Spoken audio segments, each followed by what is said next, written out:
Hi children, I hope you all are doing good. Today let us learn the 5th chapter of your 5th standard science, natural disasters. We humans and even other living things living with the nature. When the nature cooperates with us or coordinates with us, everything seems good.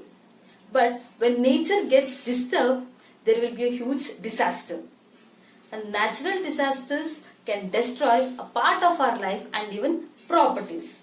Such disasters which affect our lives are earthquakes, volcanoes, floods, cyclones, tidal waves and drought. Firstly, earthquake. What is an earthquake?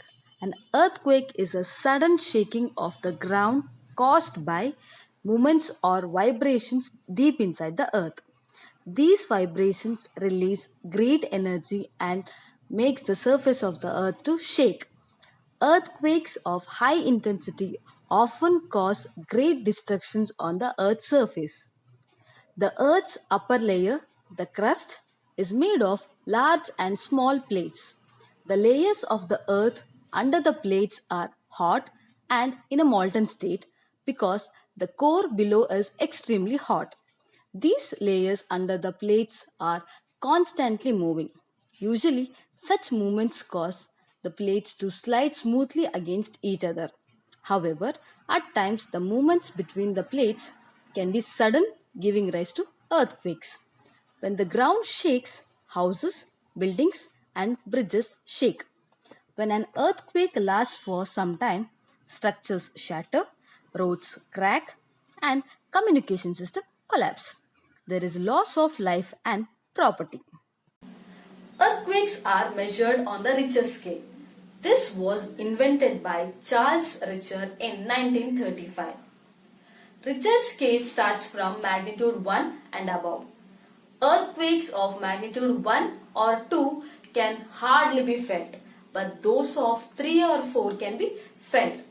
The ones that are 5 or more can cause major damages. Earthquakes generate waves that travel all over the earth. They can be detected by an instrument called seismograph.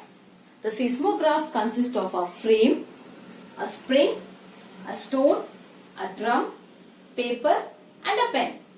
When the earth trembles, the spring moves the pen over the paper which is wrapped on the drum. This reading or pattern obtained on the paper is called a seismogram. People who study earthquakes are called seismologists. Next we learn about floods and cyclones. In most places in our country, it rains heavily during monsoon. There is so much of water in rivers that most of them the water level rises above the banks. These floods cause great damage to the crops, houses, roads and property. The water flows into nearby land causing a flood. Water supply, communication networks and electric lines get affected. There is shortage of food, shelter and drinking water. This leads to unhygienic conditions, resulting in diseases like cholera, malaria, etc.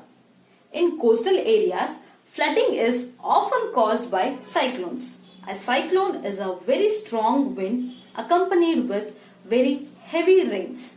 The strong wind causes destruction on land and high waves in the sea, which cause flooding.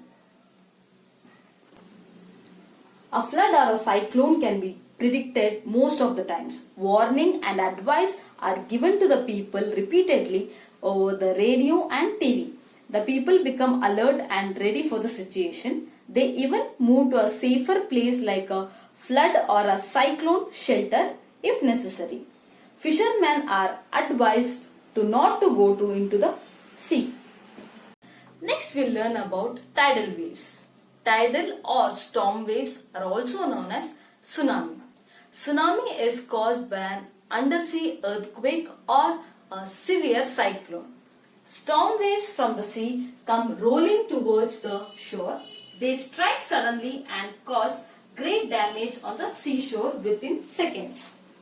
Tidal waves as high as 15 meters have been recorded. If there is a already a high tide, then storm waves hit the land. They can cause severe damage, and these giant waves travel at a speed of around 800 kilometers per hour. This results in destruction of life and property in the area. On December 26, 2004, an earthquake measuring 9.0 on the Richter scale hit off the coast of Indonesia. It triggered a massive tsunami that resulted in widespread death and destruction across South Asia. There were over 150,000 dead across 11 countries, with Indonesia, Sri Lanka, India and Thailand being among the hardest hit. Over 5 million people became homeless. Next is drought.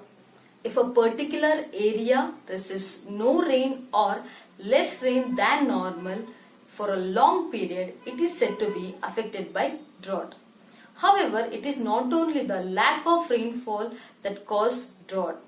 Hot dry winds, high temperature and evaporation of moisture from the ground can also cause drought. We'll see what happens in the drought affected area. Drought causes crop failure, which leads to famine. People wait for help to come in the form of food, water and medicines from the neighboring places or aid agencies. India has faced three major droughts in the 20th century, that is 1904 to 5, 1965 to 66 and 1986 to 87. The 1987 drought was known as the drought of the century and had a major impact on 1/3 of the country. This is about your 5th chapter, Natural Disasters. Thank you.